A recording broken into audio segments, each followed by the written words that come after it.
സർവശക്തനായ തമ്പുരാനും പരിശുദ്ധ അമ്മയ്ക്കും ഈശോയ്ക്കും ആദ്യമേ തന്നെ ഞങ്ങൾ ഒരുപാട് നന്ദി പറയാണ്. എൻ്റെ പേര് വിദ്യ, ഇതെൻ്റെ ഹസ്ബൻഡ് ജോമോൻ. ഞങ്ങൾ തൃശ്ശൂരിൽ നിന്നാണ് വരുന്നത്. ഞാൻ UK നേഴ്സായി വർക്ക് ചെയ്യാണ്. ഞങ്ങളുടെ കല്യാണം കഴിഞ്ഞ് 8 വർഷം കഴിഞ്ഞിട്ടും ഞങ്ങൾക്കൊരു കുഞ്ഞുണ്ടായിരുന്നില്ല. അത് വലിയൊരു സങ്കടമായിട്ട് ഞങ്ങളുടെ ജീവിതത്തിലുണ്ടായിരുന്നു. അങ്ങനെ ഞങ്ങൾ ഒരുപാട് ട്രീറ്റ്മെൻറ്റും ഒരുപാട് മെഡിസിൻസും എടുത്തിരുന്നു. ലാസ്റ്റ് ഇൻഫെർട്ടിലിറ്റി ട്രീറ്റ്മെൻറ്റ് സബൈൻ ഹോസ്പിറ്റലുണ്ട് മൂവാറ്റുപുഴ, അവിടെ ചെയ്തിരുന്നു. എന്നിട്ടൊന്നും ഒരു കാര്യം ഉണ്ടായിരുന്നില്ല. പിന്നെ IVF ട്രൈ ചെയ്തു ലാസ്റ്റ് ഇയർ വന്നിട്ട്, അതും ഫെയിലായി. അങ്ങനെ ഇരിക്കുമ്പോഴാണ് ഞാൻ എൻ്റെ മേമ പറഞ്ഞിട്ട് ഇവിടെ കൃപാസനത്തെ പറ്റി അറിയണത്. അങ്ങനെ ഞാനിവിടെ വന്ന് 2024 ജനുവരി 22 ഇവിടെ വന്ന് ഉടമ്പടി എടുത്തു. മാതാവിൻ്റെ മുമ്പിൽ മുട്ടുകുത്തി ഞാൻ കുറേ പ്രാർത്ഥിച്ചു, കരഞ്ഞു പ്രാർത്ഥിച്ചു. കാരണം അവിടെ സഭയിലെ ഡോക്ടർ പറഞ്ഞത് എനിക്ക് നോർമലായിട്ട് കുഞ്ഞുണ്ടാവാൻ ഒരിക്കലും സാധ്യതയില്ല എന്നാണ് പറഞ്ഞിരുന്നത്. അവിടെ ലാപ്രോസ്കോപ്പി സർജറി ചെയ്തിരുന്നു, ഹസ്ബൻഡിന് വെരിക്കോസിലെക്ടമി ചെയ്തിരുന്നു, അതിലൊന്നും ഒരു പ്രോബ്ലം ഉണ്ടായിരുന്നില്ല. പിന്നെ അവർ പറഞ്ഞത് ലാസ്റ്റ് പറഞ്ഞത് നിങ്ങൾക്ക് ഡോണർ അറേഞ്ച് ചെയ്തിട്ട് അങ്ങനെ ട്രൈ ചെയ്യാമെന്നാണ് പറഞ്ഞിരുന്നത്. അപ്പോൾ ഒരുപാട് മെഡിസിൻസും ഒരുപാട് ഇഞ്ചക്ഷൻസും ഒക്കെ എടുത്തിരുന്നു, എന്നിട്ട് ഒരു പ്രയോജനം ഉണ്ടായിരുന്നില്ല. ലാസ്റ്റ് ഹോപ്പായിരുന്നു. ഇവിടെ വന്ന് മാതാവിൻ്റെ അടുത്ത് വന്ന് കരഞ്ഞ് പ്രാർത്ഥിച്ചു, മാതാവേ എനിക്കൊരു കുഞ്ഞുണ്ടാവുകയാണെങ്കിൽ മാതാവിൻ്റെ ക്രെഡിറ്റിൽ മതി, അല്ലാതെ വേറെ ഡോക്ടേഴ്സിൻ്റെ അല്ലാതെ വേറെ മെഡിസിൻസോ ഒന്നും എടുത്തിട്ട് വേണ്ട. അങ്ങനെ ഞാൻ തീരുമാനിച്ചു. അങ്ങനെ ഞങ്ങൾ 4 ദിവസം കഴിഞ്ഞ് തിരിച്ച് UK പോയി. അതിന് മുന്നേ അച്ഛൻ്റെ കണ്ട് പ്രാർത്ഥിക്കാൻ പറ്റിയിരുന്നു. അച്ഛൻ ഞങ്ങളുടെ തലയിൽ കൈവച്ച് പ്രാർത്ഥിച്ചിരുന്നു, സൈത്ത് തന്നിരുന്നു. അത് ഞങ്ങൾ അടിവയറ്റിൽ തേച്ച് പ്രാർത്ഥിച്ചിരുന്നു. അതുപോലെ തന്നെ 4 ദിവസം കഴിഞ്ഞ് ഞങ്ങൾ തിരിച്ച് UK പോയി. അവിടെ ചെന്ന് പ്രാർത്ഥന മുടങ്ങാതെ നടത്തിയിരുന്നു. അത് കഴിഞ്ഞ് ഒരാഴ്ചയിൽ തന്നെ എനിക്ക് മാതാവിൻ്റെ ഒരു ദർശനം കിട്ടി. അതായത് ഞാൻ ഉറങ്ങി കിടക്കുമ്പോഴാണ് അതോ ഓർമ്മയിലാണോ എന്നൊന്നും എനിക്കറിയില്ല. മാതാവ് എൻ്റെ അടുത്തേക്ക് വരുന്നു. ഫസ്റ്റ് ഞാനൊരു വെള്ളി വെളിച്ചാണ് കണ്ടേ, പിന്നെ മാതാവ് അടുത്തേക്ക് വരുന്നതായിട്ട് കണ്ടിരുന്നു. അതുവരെ ഞാൻ കൃപാസന പത്രം വാങ്ങിയിട്ടുണ്ടായിരുന്നെങ്കിലും കൊടുത്തിരുന്നില്ല. അവിടെ പള്ളിയിൽ അറിയാവുന്നവർക്ക് കൊടുക്കാമെന്നായിരുന്നു ആദ്യം വിചാരിച്ചത്. പിന്നെ അതിനുശേഷം എനിക്ക് തോന്നി അറിയാവുന്നവർക്കല്ല, മാതാവിനെ അറിയാത്തവർക്ക് വേണം കൊടുക്കാനെന്ന്. അങ്ങനെ അവിടെയുള്ള ബ്രിട്ടീഷ് സിറ്റിസൻസിന് എൻ്റെ വീടിൻ്റെ അടുത്ത്, അതുപോലെ തന്നെ തൊട്ട് അടുത്തും, അതുപോലെ തന്നെ പോസ്റ്റ്മാൻ ആ സമയത്ത് പോകുന്നുണ്ടായിരുന്നു, അവിടെയുള്ളവർക്ക്, അങ്ങനെ കാറ് കഴുകണ ഒരു ചേട്ടൻ, അങ്ങനെ ഒരുപാട് പേര്, അവർക്കൊക്കെ മാതാവിന് ഇങ്ങനെ ഒരു പള്ളിയുണ്ട്, ഇവിടെ വന്ന് പ്രാർത്ഥിച്ച ഒരുപാട് അത്ഭുതങ്ങളും മിറാക്കിൾസും നടക്കുന്നൊക്കെ പറഞ്ഞ് അവർക്ക് കൊടുത്തിരുന്നു. പിന്നെ അതുപോലെ തന്നെ ഞാൻ എല്ലാ ദിവസവും പ്രാർത്ഥിക്കുമ്പോൾ നേർച്ച വസ്തുക്കളായിട്ടുള്ള നമ്മുടെ ഉപ്പും അതുപോലെ തന്നെ തൈലം അതെല്ലാം അടിവയറ്റിൽ തേച്ച് പ്രാർത്ഥിച്ചിരുന്നു. ഉപ്പ് കഴിച്ചിരുന്നു, തേൻ കുടിച്ചിരുന്നു.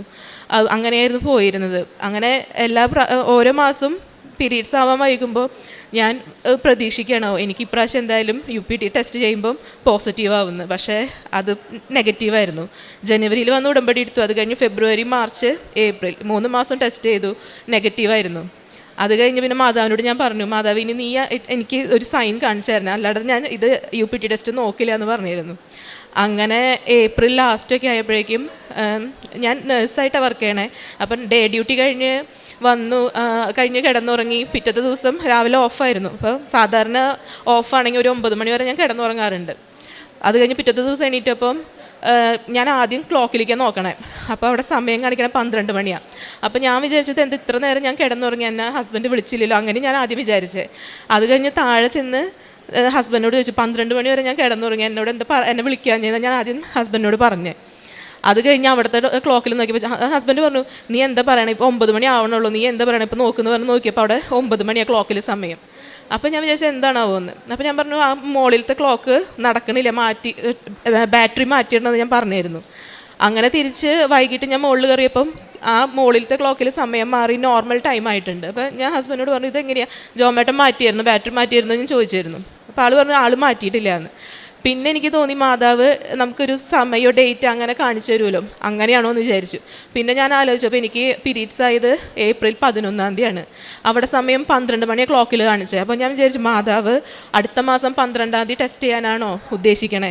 ഞാൻ പക്ഷേ ഹസ്ബൻഡിനോട് പറഞ്ഞില്ല, ഞാൻ അങ്ങനെ മനസ്സിൽ വിചാരിച്ചു. അത് കഴിഞ്ഞ് പിന്നത്തെ മാസം മെയ്യിൽ 12 ഞായറാഴ്ചയായിരുന്നു. അന്ന് പള്ളിയിൽ പോയി കുർബാന കണ്ടു കഴിഞ്ഞ് തിരിച്ച് വന്ന് നേരെ പോയി യൂറിൻ പ്രഗ്നൻസി ടെസ്റ്റ് ചെയ്തത്. അത് നോക്കിയപ്പോൾ അത് പോസിറ്റീവായിരുന്നു. സന്തോഷം കൊണ്ട് എനിക്കറിയില്ല, ഞാൻ കരയായിരുന്നു. മാതാവിനോട് മുട്ടുകുത്തി ഒരുപാട് നന്ദി പറഞ്ഞു. കാരണം ഞങ്ങളുടെ കല്യാണം കഴിഞ്ഞ് 8 വർഷം കഴിഞ്ഞിട്ട് ഞാൻ ഒരു പ്രാവശ്യം പോലും കൺസീവ് ആയിട്ടില്ല.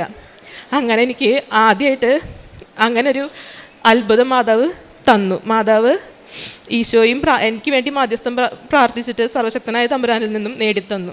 അതിന് മാതാവിനും ഈശോയ്ക്കും തമ്പുരാനും ഒരുപാട് നന്ദി. അതുപോലെ തന്നെ കാരുണ്യ പ്രവൃത്തികളായിട്ടും പ്രേക്ഷിത പ്രവർത്തനങ്ങളായിട്ടും ഒരുപാട് ഞാൻ ചെയ്തിരുന്നു. കാരുണ്യ പ്രവൃത്തികൾ ഒരുപാട് പേര് ഇങ്ങനെ വാട്സപ്പിൽ ഗ്രൂപ്പുണ്ട്, അവിടെ അങ്ങനെ സഹായിക്കാനും അങ്ങനെയുള്ള നമുക്കൊരു ഗ്രൂപ്പുണ്ട്.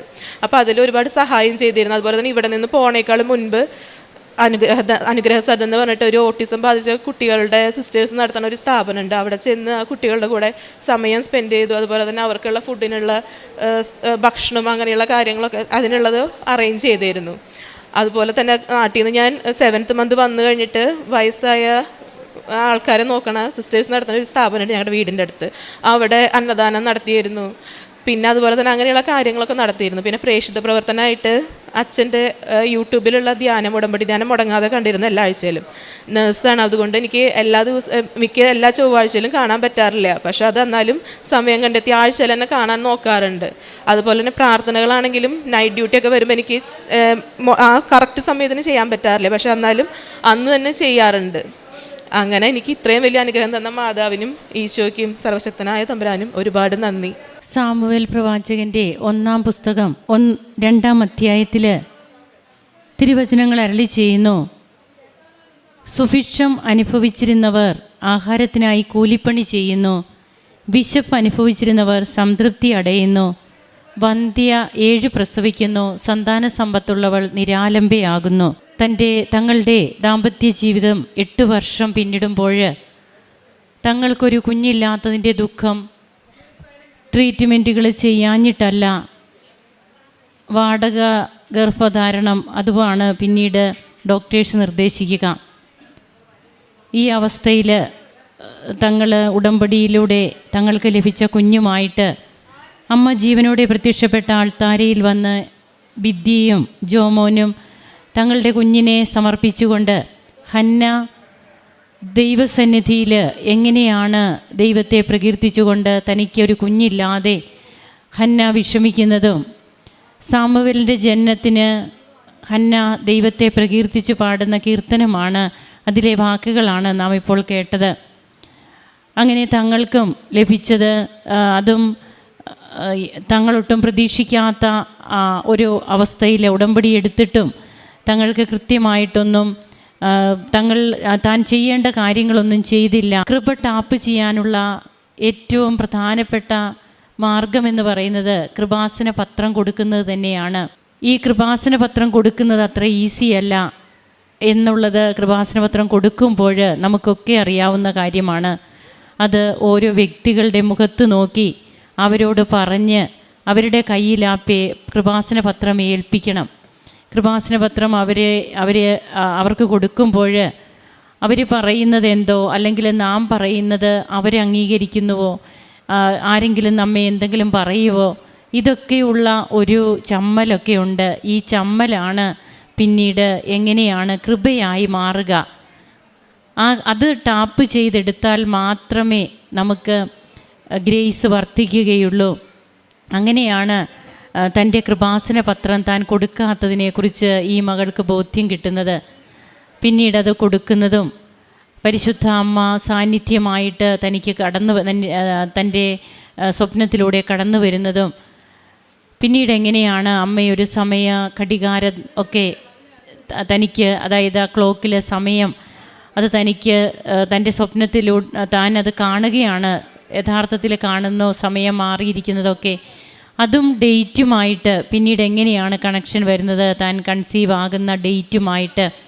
അങ്ങനെ അമ്മ തനിക്കൊരടയാളം തന്നതാണെന്ന് തന്നെ വിദ്യ മനസ്സിലാക്കി കൂടുതൽ തീഷ്ണതയോടെ പിന്നീട് പ്രാർത്ഥിക്കുകയും തനിക്ക് ആദ്യമായി തൻ്റെ ഉദരത്തിൽ ജീവൻ്റെ തുടിപ്പ് ഈ മകൾ അനുഭവിച്ചപ്പോൾ തനിക്ക് കരയുകയാണോ ചിരിക്കുകയാണോ, സന്തോഷം കൊണ്ട് തന്നെ അത്രയേറെ ദൈവത്തെ നന്ദി പറഞ്ഞു, മുട്ടിന്മേൽ നിന്ന് തന്നെ ഞാൻ നന്ദി പറഞ്ഞു എന്നാണ് ദിവ്യ പറയുക. ഇവിടെയാണ് ഫിലിപ്പിയർക്ക് എഴുതിയ ലേഖനം 3-ാം അധ്യായത്തിൽ എൻ്റെ കർത്താവായ യേശുക്രിസ്തുവിനെ പറ്റിയുള്ള ജ്ഞാനം കൂടുതൽ വിലയുള്ളതാകിയാൽ സർവ്വവും നഷ്ടമായി തന്നെ ഞാൻ പരിഗണിക്കുന്നു, അവനെ പ്രതി ഞാൻ സകലവും നഷ്ടപ്പെടുത്തുകയും ഉച്ഛിഷ്ടം പോലെ കരുതുകയുമാണ്.